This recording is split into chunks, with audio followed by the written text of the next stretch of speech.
Today's global food system is not working. It's not working for people's health, it's not working for the environment either. We have to find a very different way. I think there's been some really useful debate and discussion about what some of the big issues are. We're rethinking what do we want from our food system, and that's a question that applies globally, not just here.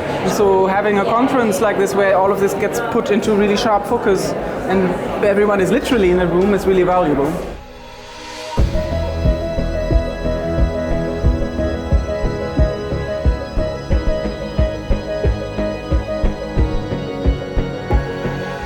Our aim with the IKnowFood conference is to bring together stakeholders right across the food system that don't often get the chance to sit down to actually talk about the tensions and the trade-offs and the challenges in the food system. And we're actually coming out at this moment in time with new solutions, new ideas, new interventions to actually take the food system to a more resilient position. We've been really focusing on three key research areas.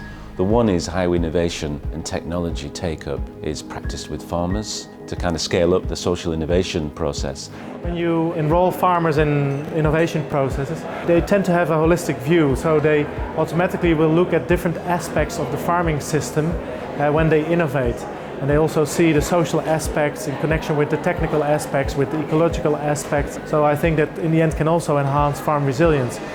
Our second area has been really looking at the governance, unpacking the governance in high-risk commodities. A very small number of organisations, a few hundred big companies control the world food system. They need to be more transparent, inviting different voices into the debate to find the solutions we need. To do that, we need all actors across the supply chain to act through designing new policy mechanisms that can help to level the playing field and bring all actors up to a common point for change.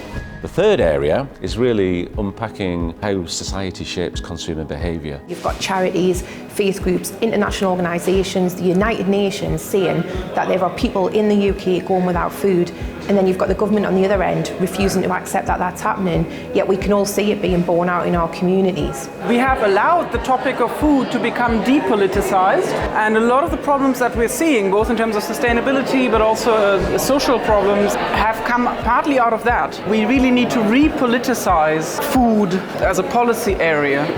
And what we're going to do with all the recommendations and the ideas that people have come up with, we're actually going to develop a policy brief. And also we've launched our Food Systems Resilience Network, where we're going to continue the discussion, continue the creation of new policy briefs, and so we're going to use this network to help us with our work going forward in the future.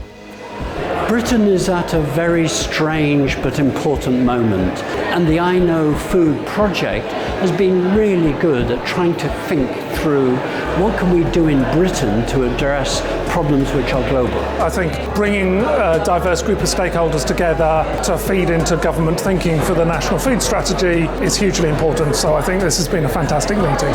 It often just takes one action to start a conversation. So perhaps out of today, we all need to start that conversation.